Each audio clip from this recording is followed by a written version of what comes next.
एक समय की बात है, एक छोटे से गांव में अर्जुन नाम का एक आदमी रहता था। अर्जुन का एक वफादार कुत्ता था जिसका नाम रॉकी था।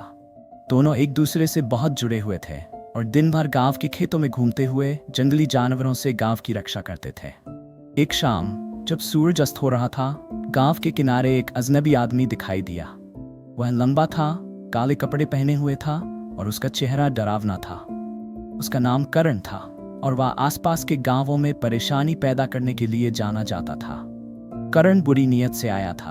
वह गांव पर कब्जा करना चाहता था, यहाँ के संसाधन लूटना चाहता था और गांव के लोगों को नुकसान पहुंचाना चाहता था। जैसे ही वह गांव के पास आया, रॉकी ने भौंकना शुरू कर दिया। उसे खतरे का एहसास हो गया था।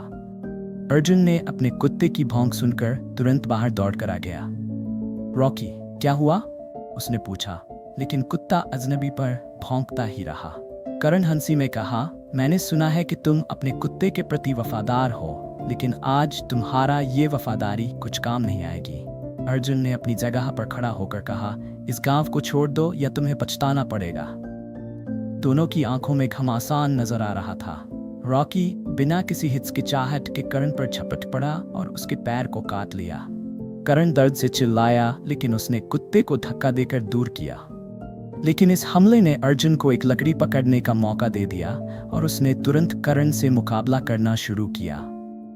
कुछ समय बाद करण हारकर गांव से भाग गया और उसने एक दिन वापस आने की धमकी दी। अर्जुन ने रॉकी को गोद में उठाया और उसे प्यार से सहलाया। हम एक शानदार टीम है दोस्त, उसने मुस्कुराते हुए कहा। गांव एक बार फिर सुरक्षित हो गया और यह सब अर्जुन और उसके वफादार कुत्ते की बहादुरी की वजह से था।